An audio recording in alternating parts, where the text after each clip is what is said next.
अस्सलाम वालेकुम नाज़रीन, आप देख रहे हैं प्रोग्राम गोया और मैं हूं अरसलान खालिद। आज के प्रोग्राम में हम बात करेंगे जो कल ऐवान में जो कुछ हुआ, जो मनाजिर हमने देखे, जो वीडियोस मंजर आम पर आई हैं और फिर जो वीडियोस ऑडियोज़ के साथ बिलखसूस मंजर आम पर आई, जिसमें हमने देखा कि किस तरह से गाली गलोच और नाजेबा अल्फाज का इस्तेमाल पार्लियामान में किया गया। और ये अल्फाज का इस्तेमाल दोनों जानिब से, यानी कि हुकूमती वज़रा भी ये ज़ुबान इस्तेमाल कर रहे थे और अपोजिशन की जानिब से भी इसी तरह की ज़ुबान इस्तेमाल की जा रही थी। दोनों तरफ से ये कहा गया है, कुछ का ये मानना है कि शहबाज शरीफ साहब की तकरीर को रोकने के लिए हुकूमती वज़रा और हुकूमती रहनुमाओं ने माहौल ख़राब किया ऐवान का, जबकि हुकूमती रहनुमा ये कहते हैं कि पाकिस्तान मुस्लिम लीग नून के लोगों ने प्रोवोक किया और सारा मामला फिर उसके बाद इतनी गर्मा गर्मी की तरफ गया। दोनों तरफ से एक दूसरे पर इल्ज़ामात लगाए जा रहे हैं, कोई नहीं जानता कि इसकी इब्तदा किस तरह से हुई थी। बहरहाल जो चीज़ें ऑन रिकॉर्ड हैं उनमें इंतहाई नाजेबा ज़ुबान जो है, गाली गलोच कह लीजिए, बड़ा वाज़े तौर पर सुनी जा सकती है, जो दोनों तरफ से एक दूसरे को दी जा रही थी। फिर यहाँ तक भी दलील दी जाती है कि ये पंजाब का कल्चर है गाली देना, और इससे यकीनन आप पंजाब को या पंजाबियों को भी बदनाम करते हैं ये कह के, जब आप कहते हैं कि कल्चर है या जब किसी को गुस्सा आता है तो वो गाली देगा, जबकि कोई महज़ब इंसान इस तरह का काम नहीं करता। लेकिन इसके बाद आज बिलावल साहब और शहबाज शरीफ साहब की मुलाकात हुई है, उन्होंने स्पीकर के किरदार पर सवाल उठाया है और ये सवाल उठाया जाता रहा है माजी में भी। कल शहबाज शरीफ साहब ने भी मुखातिब कर कर उनको ये बात कही थी। उनका किरदार किस हद तक गैर मुतनाज़े है उस पर सवाल है, लेकिन अब वो तरीके अदम एतमाद लाने की बात कर रहे हैं असद कैसर साहब पर। असद कैसर साहब ने ऑन द अदर हैंड आज इमरान खान साहब से मुलाकात की है, उनको अहवाल बताया। इमरान खान साहब ने मामले का नोटिस ले लिया है। 6 से 7 लोगों के पार्लियामान में दाखिले पर पाबंदी आयद हो गई है, अपोजिशन ने इस पाबंदी को मुस्तरद कर दिया है। लेकिन इस वक्त की ये सारी की सारी सूरत हाल है। फिर कल पाकिस्तान तहरीक इंसाफ की मलाइका बुखारी साहिबा ज़ख्मी भी हुई। वो कहते हैं नून लीग के लोगों ने किताब फेंकी, उससे ज़ख्मी हुई। नून लीग वाले कहते हैं कि पाकिस्तान तहरीक इंसाफ के अपने ही लोगों ने उन्हें ज़ख्मी किया। इस वक्त बहरहाल जो पार्लियामान का किरदार है, हम इस पर बात मुसलसल माजी में भी करते आए हैं कि जो ये फोरम है, जिस तरह से यहाँ से कानून साजी होनी चाहिए, जिस तरह से सैर हासिल गुफ्तगू होनी चाहिए मामलात पर, वो नहीं होती। लेकिन अब वो तो हो ही नहीं रहा था, मामला उससे भी कहीं आगे बढ़ गया कि हमें इस हद तक के मनाजिर देखने को मिल गए। तो मैं चाहूँगा आज के प्रोग्राम में हम ज़रा इस मामले पर बात करें। इसके साथ साथ जो दीगर मामलात हैं, जो दीगर हिकमत अमली है और चीज़ें हैं, उन पर भी आज के प्रोग्राम में हम बात करें। लेकिन हमारा मेन इशू आज के प्रोग्राम का ये सारी सूरत हाल रहेगी। गेस्ट पार्टिसिपेंट्स का तारुफ कराता चलूँ। प्रोग्राम में हमें ज्वाइन कर रहे हैं इफ्तिखार अहमद साहब, सीनियर सहाफ़ी और तज्जियाकार हैं। बहुत शुक्रिया सर आपके वक्त का। जनरल रिटायर्ड अमजद शुएब साहब, सीनियर तज्जियाकार हैं, हमारे साथ प्रोग्राम में मौजूद हैं। और शौकत पराचा साहब जो कि सीनियर एंकर पर्सन हैं, सहाफ़ी और तज्जियाकार हैं, हमारे साथ प्रोग्राम में मौजूद हैं। तीनों मौजूद मेहमानों का बहुत शुक्रिया। इफ्तिखार अहमद साहब, गुफ्तगू का आगाज़ मैं आपसे करूँगा। सर, किस तरह से आई फेल टू अंडरस्टैंड कि हम इसको क्या नाम दें, किसको मुर्द इल्ज़ाम ठहराएँ। तनज़्ज़ुली का शिकार हैं हम दिन ब दिन, और हमारा पार्लियामान जहाँ पर कभी बड़े बड़े बेहतर लोग आया करते थे, अब हम ये सोच रहे हैं ऐसे गाली गलोच करने वाले लोग वहाँ पर हैं, और वो हुकूमती बेंचेस पर भी हैं, अपोजिशन में भी हैं। How do you see the situation sir? पहली बात यह है कि मैं इसको इतना जनरलाइज नहीं करना चाहता। ये जो कुछ भी कल हुआ, इसका मंसूबा बनाया गया, लोगों को विसल्स दी गई बजाने के लिए, लोगों को तरबियत दी गई और लोगों के जिम्मे काम लगाया गया कि किस आदमी ने किसको रोकना है और क्या करना है। तो इसको इतना मामूली आप ले रहे हैं और आप उस गाली की बात कर रहे हैं जो किसी और तकरीब में निकाली गई और किसी और वजह की बना पर निकाली गई, तो इस तरीके से बात नहीं बनेगी। अगर ये स्पीकर जेन्युइन है और अगर आप जमहूरियत में यकीन रखते हैं, तो फिर स्पीकर के पास सारी फुटेज है। अगर स्पीकर के पास फुटेज नहीं, तो स्पीकर अपील करे लोगों से कि 48 घंटे के अंदर फुटेज पहुंचा दीजिए, और फिर फुटेज देख के जिस तरह जज फैसला कहते हैं उस तरीके से फैसला किया जाए। अगर आप चाहते हैं ये पार्लियामानी सिस्टम चले, वरना ये पार्लियामानी सिस्टम जो लोग नहीं चाहते कि चले, उनको कल बहुत बड़ी कामयाबी हासिल हुई है।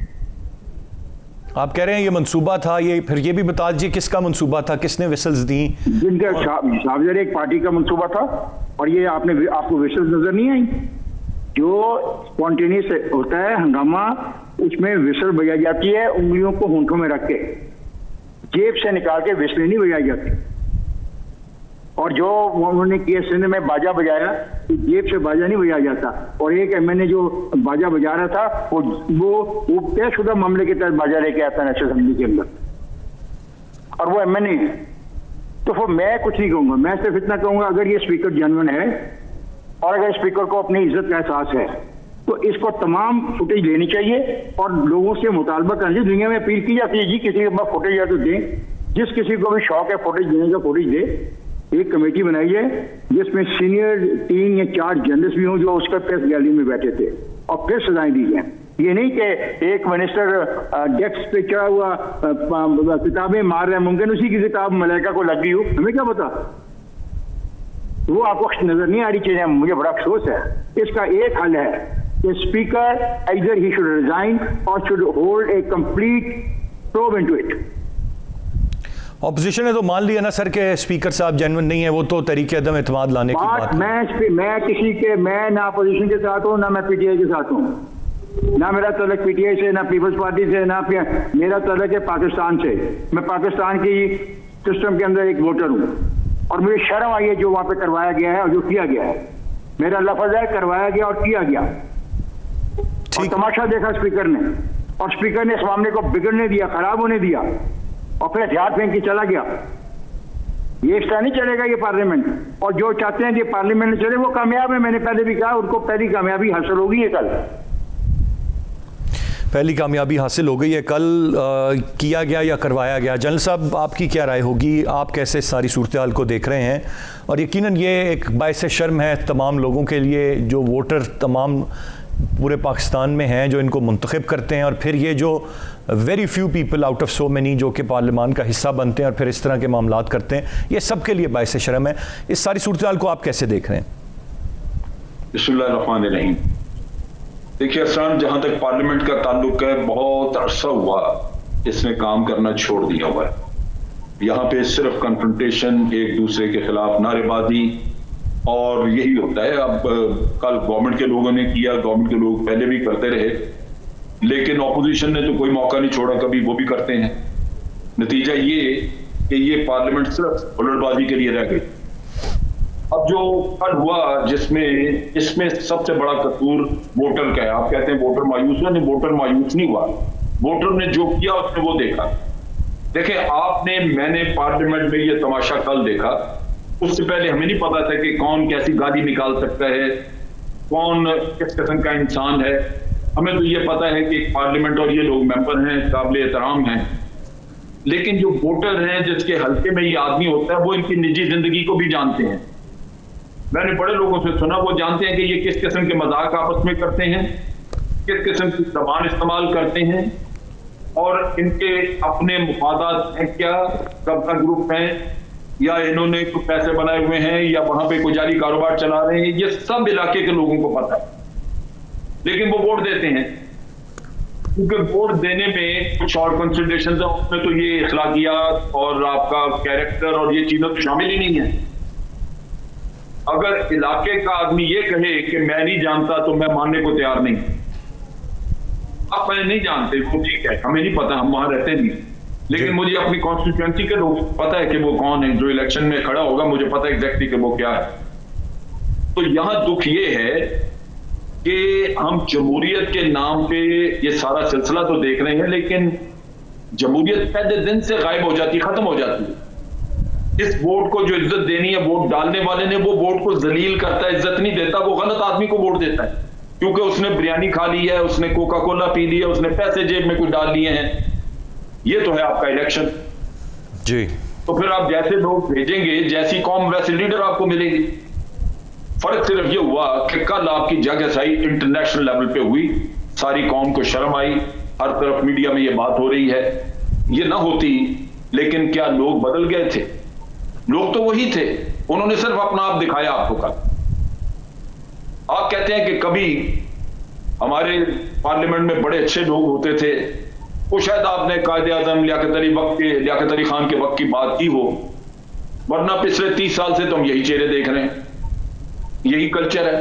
क्या पहले नहीं होता रहा? सो जनरल साहब, इट वाज एक्सपेक्टेड, ये आप ये कहना चाह रहे हैं कि यही तवक्को करनी चाहिए और यही हमें। खवातीन की क्या क्या नहीं किया इन्होंने, किस तरह आवाजें कसे जाते थे बेनजीर और उसकी वालदा पे। पार्टियां बदल लेंगे, किसी एक पार्टी से उठ के दूसरी में चले गए तो अब दूसरी पार्टी पे इल्जाम आ जाएगा, लेकिन रहा यही कुछ है, यही वो लोग हैं, कोई तब्दीली नहीं आई। तो मैं अर्ज करूंगा जनाब कि ये जो माशरा हमने बर्बाद किया पिछले कई सालों में, उसका सिर्फ आपने एक झलक कल देखी है। इसमें कोई कसूरवार नहीं है सवाए उन लोगों के जो इनको इलेक्ट करके पार्लियामेंट में भेज दे। Rightly set, point taken sir. मैं शौकत पराचा साहब की जानिब बढ़ूंगा। पराचा साहब, आप क्या समझते हैं कि ये एक हद थी जो कल अबूर हो गई, या जिस तरह से कह लीजिए कि यही कुछ था, यही एक्सपेक्ट कर रहे हैं, माजी में भी होता आया, उसी की एक झलक हमने देखी? मेरी अपनी राय के मुताबिक एक हद कल पार हुई है। आप भी पार्लियामान जाते हैं, एक अरसे से देख रहे हैं सारे मामलात को, इतना तजर्बा, how do you see this?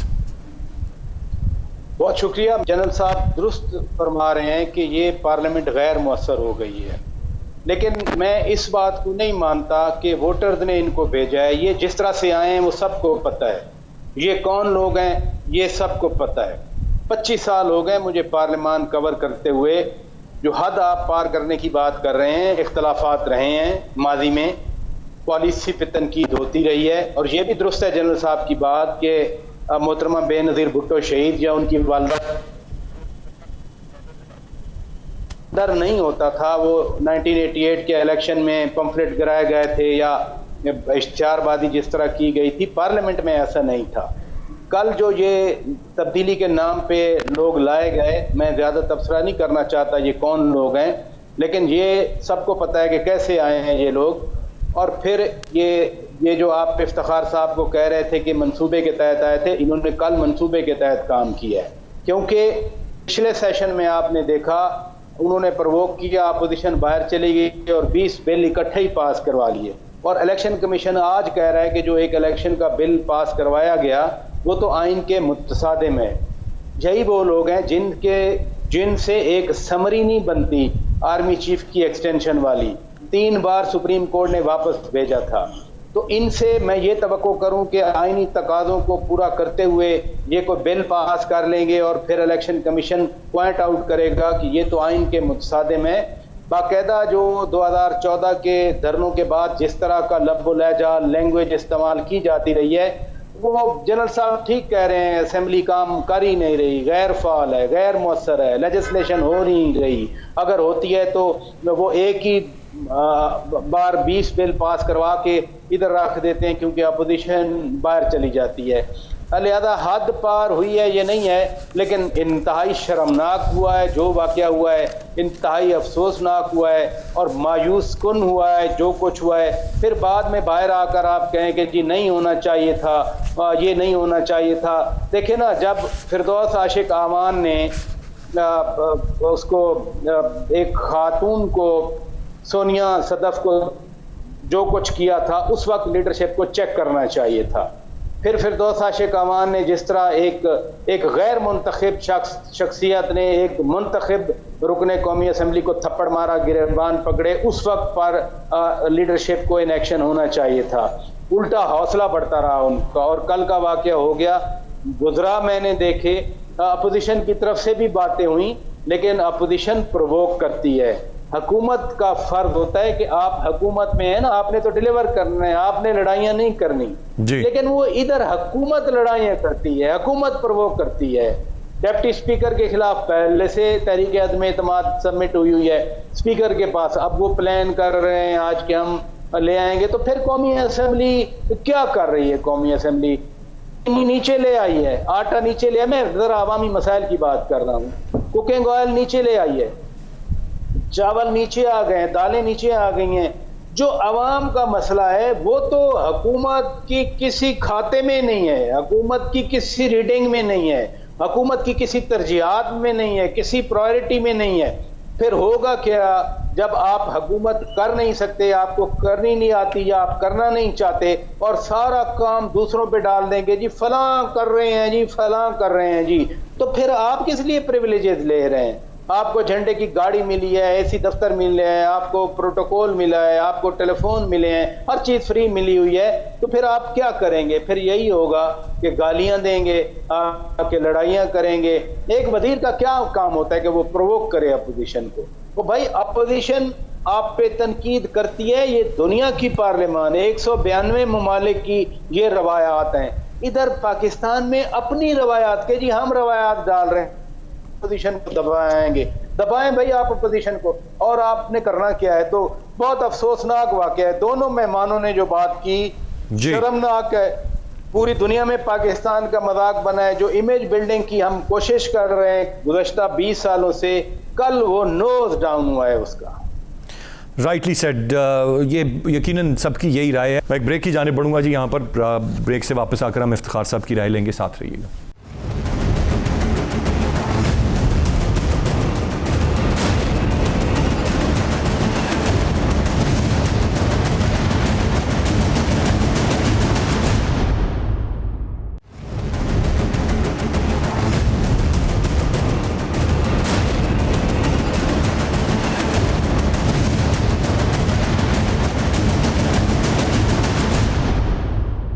Ji welcome back. Iftikhar Ahmad साहब, आपकी जानिब आऊँगा। इस वक्त जो तो हो गया उस पर तो हमने बात कर ली, तीनों मेहमानों ने आपने अपनी राय दे दी। अब जो चीज़ें इस वक्त स्पीकर साहब ने की हैं, यानी कि 6 लोगों के दाखिले पर पाबंदी की बात, उनमें 3 लोग उनके अपने भी हैं, 3 अपोजिशन से हैं, या जो इस वक्त अपोजिशन फैसला ये कर रही है कि हमने अदम एतमाद लानी है, ये दोनों चीज़ों को आप कैसे देखते हैं, जो हो गया उसके बाद की ये चीज़? जो हो गया उसकी तमाम जिम्मेदारी मैं स्पीकर पर आयद करता हूँ, और स्पीकर का ये अमल बैलेंसिंग एक्ट है।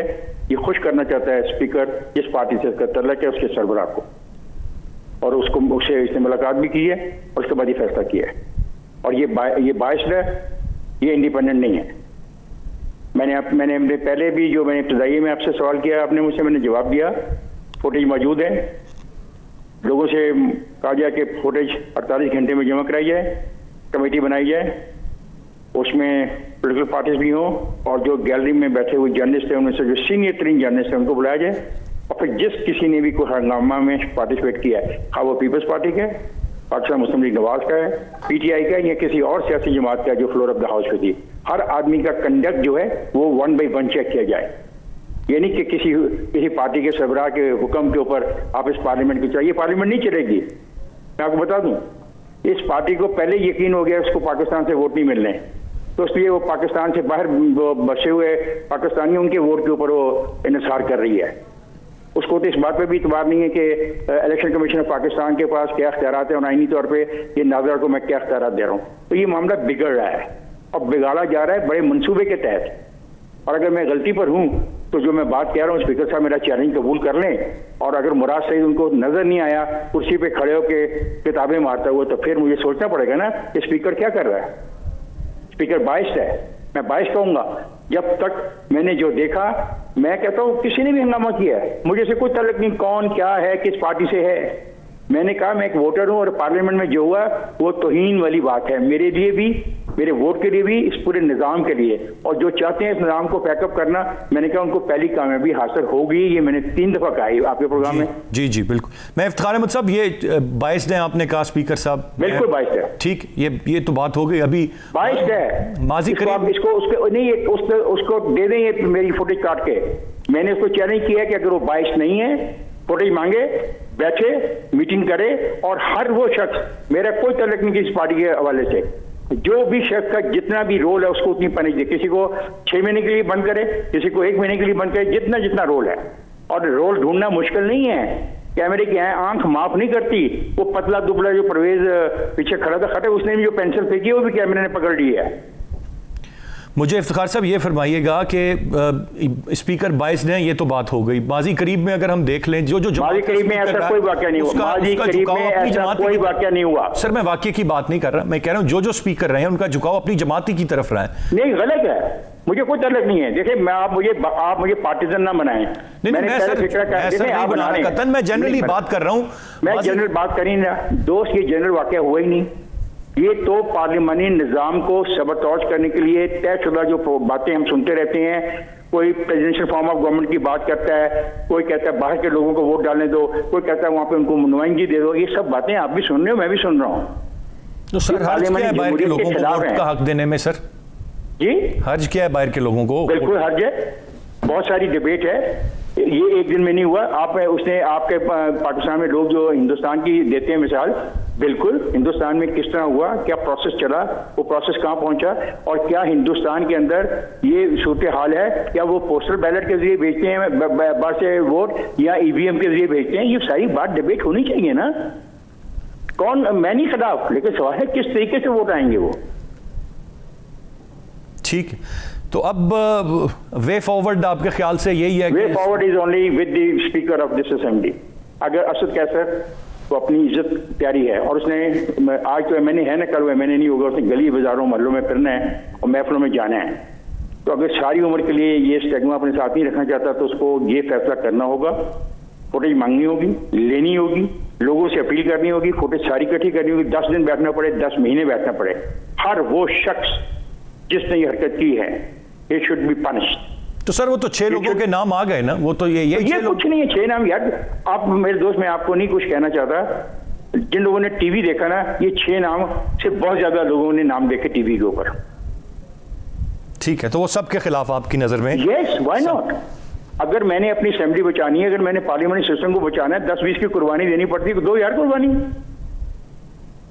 ठीक, कमाल है। ये इफ्तिखार अहमद साहब, ये जो आपने अभी कहा कोई सुधारती निजाम चाहता है, कोई ये चाहता है, ये उसी की, ये पार्लियामेंट जानबूझ के फेल किया जा रहा है। ये बेटे पार्लियामेंट जानबूझ के फेल किया जा रहा है। यस, पार्लियामेंट क्या रहेगी? जिस पार्लियामेंट में ना लीडर ऑफ द हाउस बात करने की जरूरत रखता है और खौफ के मारे आए ना, और जिस पार्लियामेंट के अंदर लीडर ऑफ द अपोजिशन को बात ना करती है, वो पार्लियामेंट पे क्या रहेगी? मैं आगे बढ़ूंगा। जनरल साहब आपसे जानना चाहूंगा, ये पार्लियामेंट क्योंकि कानून साजी इसकी नहीं है और ये हम बात करते आ रहे हैं, डिबेट्स नहीं होती, इसी तरह होता है, एक बंदे को माइक दे दिया जाता है, अपोजिशन वॉकआउट कर जाती है, एक दूसरे पर इल्जामात, कोई हेल्दी डिबेट भी नहीं। पहले तो हम कहते थे ये डिबेटिंग क्लब शायद पार्लियामेंट बन गया, कानून साजी नहीं हो रही, अब तो हेल्दी डिबेट से भी हम जाते रहे। तो जिस तरह से ये बात की जा रही है, ये जानबूझ के आप इस सारे वाक्य को एक साजिश समझते हैं टुवर्ड्स दिस के ये फेल कर दिया जाए इस पार्लियामान को, निज़ाम को? हुकूमत तो वैसे ही सदारती ऑर्डिनेंस के जरिए मामलात चलाने पर यकीन रखती। देखिए, पहली बात तो ये कि मैं इफ्तिखार साहब की इस बात से एग्री करता हूं कि इस गंद में कई लोग मुलव्वस थे, 6 नहीं थे, ज्यादा थे, और वो मोस्ट प्रॉब्ली स्पीकर ने 6 पे किए। मेरा ख्याल है कि अगर उसको वाइडर स्क्रीन पे देखा जाए या उसके और भी फोटो, उसके शॉट्स देखे जाएं, तो काफी सारे लोग इसमें मुलव्वस थे। तो वो तो बात वाज़ेह है कि सजा चंद को दी जबकि बहुत सारे बच गए। दूसरी बात यह है कि बदकिस्मती है, यहाँ पे हमारी सियासत है इसी किस्म की कि हर स्पीकर जो है वो ज्यादातर, मुझे ज्यादा तो अभी याद सादिक का याद है, उसके मैं कई मौके बता सकता हूं, वो बड़ा बायस था वो भी, और फमीदा मिर्जा भी पीपल्स पार्टी की ताबेदार रही। ये बदकिस्मती है, जबकि स्पीकर के लिए ये मुनासिब नहीं है कि वो बायस नजर आए। पार्लियामेंट का एतमाद खत्म हो जाता है उस पर, जो आज नजर आ रहा है आपको। तो ये भी एक दुख की बात है कि ये ऐसे हो। बाकी सदारती निजाम या कोई ये कहानियां हैं, वो असेंबली की अपने कानून के पास होने के बगैर तो आ नहीं सकता। उसके लिए 2/3 आपको मेजॉरिटी चाहिए, जो है नहीं। तो कोई निजाम में तब्दीली ला ही नहीं सकता। आप 18वीं तरमीम के मसाइल देख रहे हैं, लेकिन आप उसको बदल नहीं सक रहे क्योंकि आइन में तब्दीली है। आप देख रहे हैं कि किस तरह सिंधु देश और जिस तरह के नारे सिंध में लग रहे हैं, जो कुछ किया जा रहा है, वफाक उसमें दखल ही नहीं दे सकता। हालांकि आम हालात में अगर हुकूमत, प्रोविंस की गवर्नमेंट जो है वो अगर वो उसमें दिलचस्पी नहीं ले रही, तो वफाक ऐसे मामलात में अपने मुल्क की सिक्योरिटी के लिए आगे बढ़ता है। यहां वफाक बेबस है, तो वो आपने 18वीं तरमीम कराई हुई है, उसके तरमीम के 18वीं तरमीम के कई इश्यूज हैं, सारी तरमीम तो नहीं, बाद उसके इश्यूज ऐसे हैं जो कि जिन पे दोबारा सोच विचार होनी चाहिए, लेकिन कौन कर सकता है? आपको 2/3 मेजॉरिटी चाहिए आईनी तब्दीली के लिए। तो ये कहानियां हैं। ये बाकी जो किस्सा है कि वो उन्होंने, हो सकता है कि ये प्लानिंग की हो कि शोर शराबा करें, को वॉकआउट हो जाए, जिस तरह पहले दिन पास करा लिया बिल, ये भी इस तरह कुछ करा लेंगे। ये इस तरह का तो उनकी प्लान हो सकती है पीटीआई की, जो कि मैं समझता हूं वो भी काबिल मुजम्मत है। असल चीज ये है कि बजट के ऊपर बहस होनी चाहिए थी। पार्लियामेंट का जो तमाशा बनाया ऑपोजिशन ने भी, ऑपोजिशन की टोटल कारगुजारी है जो इतने सालों में हुई है, जो 3 सालों में, वो ये है कि फलां के खिलाफ हम नो कॉन्फिडेंस ले आए, फलां को निकाल दिया जाए। आप देख लें कि कितनी तरीके चली, नाकाम हुई, लेकिन ये इस काम से बाज नहीं आए। क्या होलिगनिज्म ये करते ले रहे, कहीं प्रोडक्टिव किस्म की सियासत हुई है किसी जगह पे भी? तो ये बदकिस्मती है इस मुल्क की। रही बात पराचा साहब जो कह रहे थे, उन्होंने बड़ी अच्छी बातें की, लेकिन एक चीज पे मुझे थोड़ा इख्तलाफ है जो प्राचा साहब इशारा कर रहे थे कि हमें पता है वो कैसे इलेक्ट होके आए, मैं सिर्फ जानना चाहता हूं शाहिद खाकान अब्बासी कैसे इलेक्ट होके आया, रोहेल असगर कैसे इलेक्ट होके आया, राना सनाउल्लाह कैसे इलेक्ट होके आया, ये भी थोड़ी रोशनी डालें ताकि अवाम को पता लगे। चंद दिन पहले की बात है, शाहिद खाकान अब्बासी ने स्पीकर के डेस्क के सामने जाके उसको कहा कि मैं तेरे मुंह पे जूता मारूंगा। आप सोचिए जरा। और ये गाली गलोच जो जिस किस्म की रोहेल असगर कर सकता है वो तो मेरा ख्याल है पार्लियामेंट में शायद और कोई कर ही नहीं सकता। तो कैसे इलेक्ट होके आए थे ये? मोहल्ले वालों को नहीं पता है, मुझे पता है, मैं रोहेल असगर के आगे पीछे जानता हूं सारा, मुझे पता है कि क्या चीज है। तो लोगों को, मोहल्ले के लोगों को, इलाके के लोगों को नहीं पता। वोट वो दें और तमाशा दुनिया देखे, हम भी देखें। ये जनाब सोचने की बात है। ये ऐसे कह देने से मामला नहीं हिलता, आपका खत्म नहीं होता कि हमें पता है ये कैसे आए। मुझे भी पता है कौन कैसे आए। ठीक, तो मेहरबानी करके इसको सही पैराए में देखें। ये बहुत बड़ा मसला, ये इशू जो है इसकी तय पे जाएं। मेरे ख्याल से जो इफ्तिखार अहमद साहब ने बात कह दी जलसा फिर वो हतमी हो जाती है। उन्होंने कहा कि एक एक के खिलाफ कार्रवाई करें। ये जड़ खराब है, जड़ खराब है इसकी। जहां लोगों को बसों में भर के जाके तो वोट डलवाते हैं, गांव का एक आदमी ठेकेदार जाके नोट तय करता है कि मुझे कितने पैसे दोगे, 200 वोट है मेरे पास गांव में, मैं लेके आऊंगा, और वो लेके आता है। गांव वाले उस पर एतमाद करते हैं, कहते हैं तुम जाके सौदा करो, जो लेके आओगे हम देंगे। ये उगाड़ के गांव में मैंने खुद देखी ये चीजें। तो भाई असल चीज की तरफ आइए। वो जो वो कंस्पिरेसी ज़हन में बसी हुई ना, उनको निकाल के तो हालात को जायजा नहीं, अगर खुदा का वास्ता कोई चीज यहां ठीक करनी है। बिल्कुल सही सर। मैं जरा प्राचा साहब से जान लूं। प्राचा साहब, जो बात इफ्तिखार अहमद साहब ने की, और यही कि हम यकीनन जिम्मेदारी ऐवान का माहौल बेहतर रखने की हुकूमत पर ज्यादा होती है। आपने भी ये बात कही, ऑपोजिशन प्रोवोक करती है, दैट्स अ रियलिटी। लेकिन अब जो ये वाकया हो गया, इसमें जो जो मुलविस है, मेरे ख्याल से इफ्तिखार अहमद साहब ने जो बात की, दैट्स एब्सोल्युटली राइट कि आप एक एक के खिलाफ कार्रवाई करें। 6 नाम बहुत कम है, तो वो चाहे ऑपोजिशन से नाम आते हैं या चाहे हुकूमत से आते हैं, सबके खिलाफ बराबर कार्रवाई होनी चाहिए। इस बात से तो आप भी इत्तेफाक करेंगे। मैं जरा जनरल साहब वाली बात को अभी आगे बढ़ाता हूं। उन्होंने बिल्कुल फंडामेंटल बात की। नंबर 1, स्पीकर्स टिल्ट रखते रहे, लेकिन हमारे मुल्क में यूसुफ रजा गिलानी भी स्पीकर रहे हैं, और शेख रशीद को जब पकड़ा गया था तो रूल 90 पर वो डट गए थे और शेख रशीद के प्रोडक्शन ऑर्डर जारी हुए थे। ये मैं 93-96 वाली असेंबली की बात कर रहा हूँ।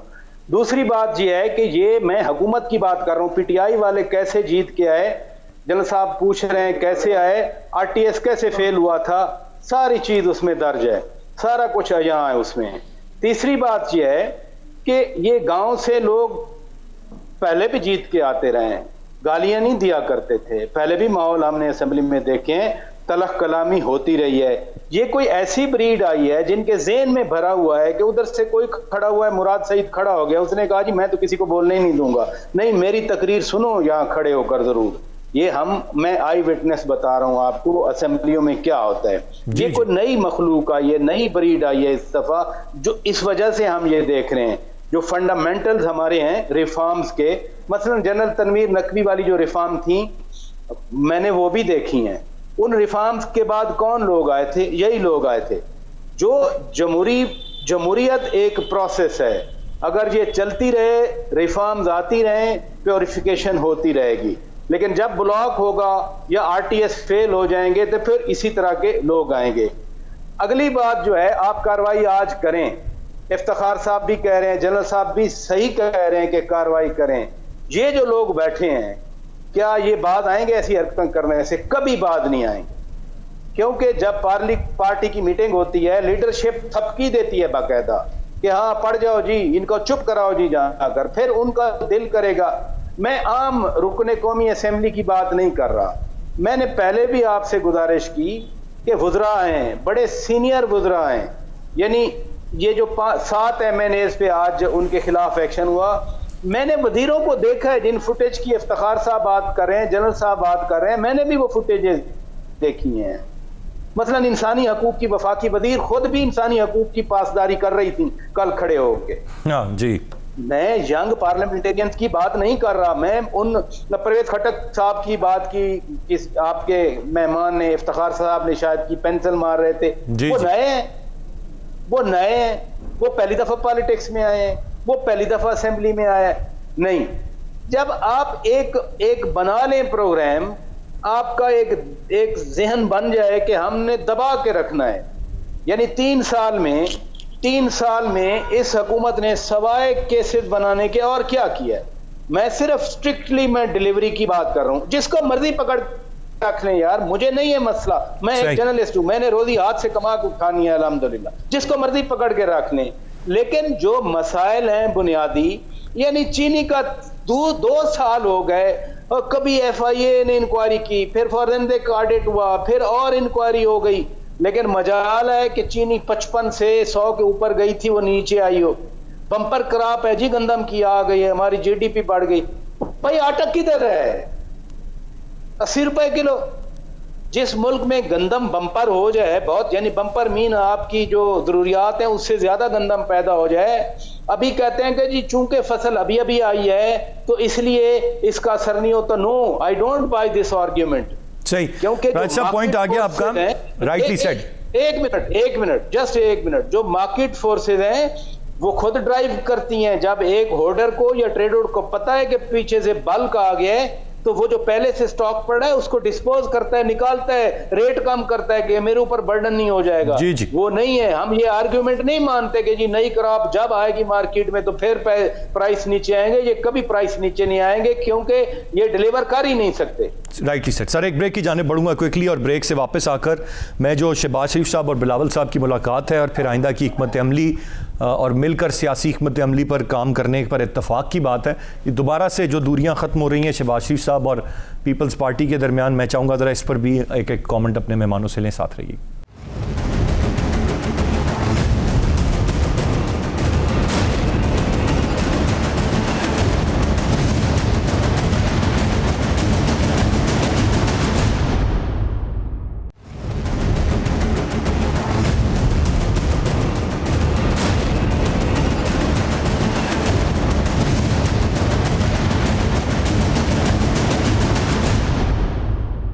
जी वेलकम बैक। इफ्तिखार अहमद साहब, ज़रा थोड़ा सा इस पर राय दे दें कि अब PDM में लड़ाई हो गई थी, फिर अलहदा हो गई थी पीपल्स पार्टी, फिर शहबाज शरीफ साहब आए, फिर पहले ख़ुद बयानात आते रहे पीपल्स पार्टी के कि शहबाज शरीफ साहब जो हैं इज़ द राइट मैन, और अब मुलाकात आज भी हुई है बिलावल साहब की और अब इत्तफाक भी हो रहा है चीज़ों पर। So how do you see this, जो अपोजिशन का एक साथ होना? पहले तो ये है कि स्पीकर कहते हैं जिसने गलत चीज फेंकी उसको मैं बाहर निकालूंगा। ये गलत चीज फेंकने का फैसला कब होगा?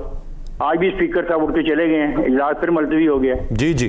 तो मैंने तो पहले खदशे का इजहार किया है कि सब कुछ एक मंसूबे के तहत हो रहा है, इसके पीछे एक बहुत बड़ी प्लानिंग है, ऐसे तो नहीं हो रही है। और अभी डिप्टी स्पीकर के खिलाफ 18 को वोट होना है, 4 वोट तो उन्होंने कम कर दिया अपोजिशन के। ये तो ऐसे तरीके से बात नहीं चलेगी ना। ये सारी खेल है, ये एक ऑर्गेनाइज गेम है। बच्चे गेम नहीं खेलते हमारे घरों में, वो लड़ते रहते हैं, मारते हैं और किले फतह करते हैं। ये भी किला फतह कर रहे हैं पार्लियामेंट का। आप खुद बताएं कि this is the second day speaker को उठ को जाना पड़ गया, मुलतवी करना पड़ गया। हाँ, वो कहता है कि गलत चीज, जिसने गलत चीज फेंकी उसके खिलाफ कार्रवाई। भाई गलत चीज का डिफाइन कौन करेगा? ये साबित करना चाहते हो कि मलाइका की नाक पे कोई गलत चीज लग गई है? वो कोई सैनिटाइजर कहा जा रहा है, फेंका गया है। सर बात ये है कि ये पार्लियामेंट नहीं चलेगी ऐसे। और जो ये करवा रहे हैं उनको अगर मकसद ये है कि ये पार्लियामेंट को खत्म करके कोई और निजाम लाना चाहते हैं, जिसपे उन्होंने फरमाया जनरल साहब ने 2/3 मेजोरिटी, ये वो 2/3 मेजोरिटी की जरूरत पड़ी उनको। वो जो बिल उन्होंने पास करवाया इलेक्शन के बारे में, बुनियादी फंडामेंटल चीजें चेंज कर दी है ना। और भाई ये सब कुछ होगा, और इसके लिए अगर पार्लियामेंट रेजिस्ट कर रही है, कुछ लोग रेजिस्ट कर रहे हैं, तो अंदर होंगे, जेल में जाएंगे वो। अब बुलाया ना कल FIA ने उसी वक्त शहबाज शरीफ को, जब वो शहबाज शरीफ तकरीर कर रहा था। तो ये बातें शायद आपके लिए अजीब हो, मेरे लिए अजीब नहीं है। तो पता किसको बेवकूफ बना रहे हैं? वो कहता है कि जब तक अपोजिशन हुकूमत में इत्तेफाक राय नहीं होगा, भाई ये तो नहीं होगा, तो उसका मतलब बजट पास नहीं होगा। इफ्तिखार साहब, जरा ये जो बिलावल साहब और शहबाज शरीफ साहब का मिलकर, बिलावल और शहबाज इकट्ठे, they are member of the parliament, they are in the opposition यार। What is new thing in it? नहीं, ये PDM से दूर हो गई थी ना सर। PDM क्या है? PDM एक इत्तेहाद था अगेंस्ट दी हुक्मरान, वो तो इकट्ठे हो गए फिर। उनमें उनका खिलाफ था, एक कहता था इस्तीफे दो, एक कहता था इस्तीफे के बगैर भी काम होता है। अब वो फिर इकट्ठे हुए हैं, तो जाके उनसे पूछें कि वो लगा क्यों हुए थे, इकट्ठे क्यों गए। ये तो समझ नहीं आ रही पीटीआई की क़यादत को। ये पॉलिटिकल पार्टीज और पॉलिटिकल लोग और पॉलिटिकल एनिमल होते हैं, वो एक दूसरे के साथ अकोमोडेट करते हैं एक दूसरे को। ऐसा नहीं होता कि वो अपने रास्ते अलग चले। हाँ, जबकि एस्टैब्लिशमेंट बहुत कोशिश कर रही है कि जो पीएमएलएन है और पीपल्स पार्टी के दरमियान दूरियां होनी चाहिए, क्योंकि अगर ये इकट्ठे हो जाते हैं तो फिर तो ये निजाम नहीं चलेगा पीटीआई वाला। ठीक है, अब ये कोई खतरा हो सकते हैं सर आने वाले वक्त में, क्योंकि नो देखिए जी, मैं तो उन लोगों में से हूँ जो कहता है 5 साल पूरे करना। देखो ना, ये पाचा ने बड़ी इंपॉर्टेंट सवाल किए हैं। मैं छोटा सवाल करता हूँ, मुझे परसों बेवकूफ़ बनाया गया और बेवकूफ़ बनाने वाला मेरे मुल्क का वज़ीर ख़ुजाना था, और आज 2 रुपये 10 पैसे पेट्रोल महंगा कर दिए। ये कौम को बेवकूफ़ समझा हुआ है, कौम को बेवकूफ़ समझा हुआ है। सर बाजार तो शायद ऐसा ही लग रहा है। नहीं तो आप जब बेटे आप पेट्रोल डलवाएंगे ना, फिर तो पता लग जाएगा तो बेवकूफ़ बनाया गया है। ये तो खुद पैसे खर्च करके पेट्रोल पाना है, तो जब तुम दफ्तर पैसे देते फिर तो उनकी परवाह। ठीक है सर, पॉइंट आ गया। मैं जल साहब आपसे जानना चाहूंगा, कैसे देख रहे हैं सर इस वक्त बिलावल साहब और शहबाज शरीफ साहब का? ये इफ्तिखार साहब ठीक कह रहे हैं, इनको बेवकूफ सबको हमें भी बनाया गया है, लेकिन ये आज का बेवकूफ बनना याद है, मुझे तो याद है कि हम पिछले कम से कम कुछ नहीं तो 40 साल से बेवकूफ बन ही रहे हैं। 3 इलेक्शन रोटी कपड़ा मकान पे लड़े पीपल्स पार्टी ने, लोग वोट देते रहे, ना रोटी मिली ना कपड़ा मिला। फिर किसी ने कहा जी हम आपको एशियन टाइगर बना देंगे, फिर वो लोग लग गए पीछे, फिर भी हम एशियन टाइगर तो ना बने। तो बात यह है कि सियासत शायद है यही। मुझे याद है कि असगर खान का एक इंटरव्यू न्यूज वीक में छपा था, मेरे पास उसकी कॉपी भी पड़ी है। उससे असगर खान से सवाल उन्होंने किया कि आपने पीपल्स पार्टी ज्वाइन करनी थी, वो क्यों नहीं की? तो उन्होंने बताया कि भुट्टो मेरे पास घर पे आए थे और उन्होंने मुझे कहा कि ज्वाइन करो। ये उन दिनों की बात है जब असगर खान कुछ अर्सा पहले रिटायर हुए थे और पॉलिटिक्स में आना चाह रहे थे, और पीपल्स पार्टी अभी पीपल्स पार्टी को बना रही थी, यानी ये बन के चल रही। तो असगर खान ने कहा कि मुझे आप अपना बताएं मंशूर क्या आपका, ताकि मुझे पता चले कि आप क्या करना चाहते हैं। असगर खान कहते हैं कि मेरे बड़े इंसिस्ट करने पे भुट्टो ने कहा कि मेरा मंशूर ये है कि मैंने अगले 20 साल पाकिस्तान के लोगों को बेवकूफ बनाना है। ये असगर खान की वर्डिंग है, न्यूज वीक में छपी हुई, मेरे पास ये पड़ा हुआ है। आप इमेजिन करें, जिस शख्स को यहां पे आज भी जिंदा कहा जाता है, ये उसके अल्फाज से असगर खान की जबान से। तो बात यह है कि ये सियासत का शायद खेल ही यही है, सियासतदान का काम ही शायद यही है कि वो लोगों को बेवकूफ बनाए और अपना उल्लू सीधा करके आगे चले, इक़्तिदार हासिल करे और अपना काम चलाता रहे। ये तो फिर हम गिला भी ना करें, इफ्तिखार अहमद साहब गिला भी ना करें कि उन्हें बेवकूफ बनाया गया वज़ीर ख़ज़ाना, बस ये समझ लें कि यही काम है सर। नहीं, ये बनते क्या करें, मजबूरी है। इफ्तिखार ठीक कह रहे हैं, मजबूरी है, क्या करें। अब इफ्तिखार साहब क्या कर सकते हैं?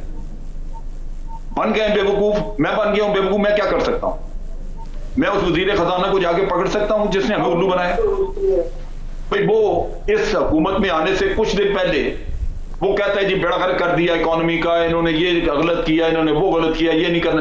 तो जब आके खुद बना, वजीर बनाया, उन्होंने कहा जी वो तो पिछली गवर्नमेंट सारा कर गई। तो बेवकूफ तो बने ना, लेकिन मैं क्या बिगाड़ सकता हूं उसका, मैं क्या कह सकता हूं? एक पॉलिटिकल पार्टी पूरी साथ है और ऑपोजिशन उन चीजों का नोटिस नहीं। मैं अगर पार्लियामेंट में ऑपोजिशन में बैठा हूं, मेरा सबसे बड़ा कंसर्न इस वक्त है कर्जा, कि कर्जा उतारने के लिए क्या स्ट्रेटजी है, मैं हुकूमत से पूछूंगा। और जब तक तीनों पार्टियां मिलके, सारी पार्टियां मिलके इस चीज के लिए कोई स्ट्रेटजी वर्कआउट नहीं करती, ये मुल्क कभी इस दुख से बाहर नहीं आ सकता। प्राचा साहब अभी कह रहे थे कीमतें चढ़ गई, कीमतें इससे भी आगे जाएंगी, आप देखेंगे। जब आपके मुल्क में डिफेंस का बजट तो सारा 1300 अरब रुपया आपने लगाया, 900 अरब रुपया आपने लगाया डेवलपमेंट का, और 3100 अरब रुपया आज आप उसके कर्ज की अपनी वो उसका सूद देने के लिए कर रहे हैं। अभी आपको बाज मुल्कों ने छूट दी है जो अगले साल शामिल होगी, और आप 4500 अरब से ज्यादा कर्जे की डेट सर्विसिंग में देंगे जो इस साल नहीं दे रहे आप। तो आप जब आपका 8400 अरब का बजट है, उसमें से 4500 अरब निकल जाता है अगर आपका डेट सर्विसिंग में, तो बाकी मुल्क चलेगा कैसे? आप फिर कर्जे लेंगे। और मैं जरा प्राचा साहब से राय ले लूं। जल साहब आपका पॉइंट आ गया, इसको कोई बात ही नहीं कर रहा, इसके खिलाफ ले आओ जी, नो कॉन्फिडेंस, उसके खिलाफ ऑपोजिशन ने टोटल ये सियासत की है और गवर्नमेंट उसका फायदा उठाती रही। Rightly set. प्राची गवर्नमेंट का साहब ठीक, जलसा पॉइंट आ गया। मैं जरा, आपने बजट दिया है, कर्जा उतारने की आपके पास क्या स्ट्रेटेजी है? इस गवर्नमेंट को वहां पे कान वहां पकड़ना चाहिए। ठीक हो गया। क्या आपने कर्जे लिए, पहले इतने थे अब इससे बढ़ गए इतने, क्यों लेते जा रहे हैं भाई? Rightly set. क्या आपने काम किया जिसकी वजह से कर्जे आपके बढ़ रहे हैं? बिल्कुल सही सर। मैं जरा प्राचा साहब की जाने बढ़ूंगा। जलसा पॉइंट आपका आ गया। प्राचा साहब, एक तो ये जो बेवकूफ़ बनाने वाली बात है, क्या ये सियासत इसी का नाम है कि सब ने बेवकूफ़ बनाना है हमें कौम को मिलकर? दूसरा ज़रा मुझे ये शहबाज शरीफ साहब और बिलावल साहब की जो सियासी हिकमत अमली पर अब मिलकर अमल दरामद करने की बात है, इसे कैसे देख रहे हैं आप? देखिए, पहली बात जो बेवकूफ़ बनाने वाली है, मैंने कहा कि 192 कंट्रीज़ में पार्लियामान है, तो अगर वो बेवकूफ़ बना रहे हैं, अमेरिका बेवकूफ़ बना रहा है, बरतानिया बेवकूफ़ बना रहा है, फिनलैंड बेवकूफ़ बना रहा है, जहाँ पर सिर्फ नाश्ते के लिए $400 उसने ज़्यादा खर्च किए तो लोगों ने कहा टैक्स पेयर मनी है और जो है ना उसके खिलाफ कार्रवाई हो रही है। क्या वो भी बेवकूफ़ बना रहे हैं? देखिए ना, हम अपनी एग्जाम्पल को दुनिया में तो ना फैलाएं। अगर दुनिया में एक कामयाबी है किसी चीज़ की, हम कहें कि नहीं ये निज़ाम ही गंदा है, तो कम से कम अपने आप को इम्प्रूव करें, ना कि उस सिस्टम की बात करें जो दुनिया में इस वक्त प्रूवन है। कि एक कंसेंसस है दुनिया में, और वो ये है कि जमहूरियत अब जो है ना चर्चिल वाला के worst system is the best system, इस नंबर 1। दूसरी बात जो आप कर रहे हैं बिलावल भुट्टो और शहबाज की मुलाकात की, हम उम्मीदें ज़्यादा रख लेते हैं। माजी में भी अलाइंसेस बनते रहे हैं। मसलन MRD बनी थी, जो ऑब्जेक्टिव था उन्होंने अचीव किया, और फिर 90 में बेनज़ीर भुट्टो जब 93-96 में आई तो मौलाना फजलुर रहमान, नवाबजादा नसरुल्लाह मरहूम ये अपोजिशन में थे। फिर ARD बनी थी, आपको याद होगा ARD हमारे सामने बनी थी। जब ARD जब तक चलती रही, जब वो चेंज नहीं आई, चेंज आई ARD खत्म हो गई। तो अपोजिशन का मिलकर बैठना, चूंकि अब बजट है, बजट को किस तरह से उन्होंने, अभी हम बात कर रहे थे, सारे ही कर रहे थे कि महंगाई हो रही है, क्या अपोजिशन का काम नहीं है क्वेश्चन करना, चेक करना? कल परसों भी मुलाकात हुई थी अपोजिशन की कि हम इस बजट में जो महंगाई वाले एलिमेंट्स हैं, यानी शुगर पे फिर 1-1.5% टर्नओवर टैक्स लगा और महंगी कर दी है। जो हम पहले भी बात कर रहा था कि पहले इतनी महंगाई है, पहले कहते रहे कि जी हम कोई नया टैक्स नहीं लगाएंगे, फिर अभी जो रिपोर्ट्स हैं कि 380 अरब रुपए नए टैक्सेस लग गए, पेट्रोल फिर महंगा हो गया। और सही कह रहे थे इफ्तिखार साहब कि अगर हम लोग अपनी जेब से जब डालेंगे तो हमें महसूस होगा कि पेट्रोल कितना महंगा हो गया है। और फिर सिर्फ ये नहीं है, पेट्रोल महंगा होना सिर्फ पेट्रोल की महंगाई नहीं क्रिएट करता। हर कोई कहता है चूंकि जी वो डीजल महंगा हो गया, पेट्रोल महंगा हो गया, तो हर शय महंगी हो जाती है। आप इमेजिन करें कि इस पेट्रोलियम के महंगा होने से, जो खुद वजीर खजाना कह गए हैं कि हमें पेट्रोलियम लेवाई हमने बढ़ाई है और 20 से 25 रुपए हम बढ़ाएंगे, जब 20 से 25 रुपए पेट्रोल बढ़ेगा, डीजल बढ़ेगा, तो हर चीज महंगी होगी। एक ऐसा तूफान आएगा, एम्प्लॉयमेंट रही नहीं, कोरोना उसका बहाना बन गया। कोरोना से पहले इकोनॉमी कोई काम नहीं कर रही थी, चले कोरोना आ गया, एम्प्लॉयमेंट खत्म हो गई, आपकी प्रोडक्शन कौन सी बढ़ी है? Rightly set. अच्छा साहब, ये यकीनन वो तमाम मसाइल हैं जो अपनी जगह एग्जिस्ट करते हैं और हैं। बहुत शुक्रिया अदा करना चाहूँगा मैं तीनों रिस्पेक्टेबल गेस्ट का। नाज़रीन, आज के प्रोग्राम से इतना ही। अरसलान खालिद को इजाज़त दीजिए, अल्लाह ने के बाद।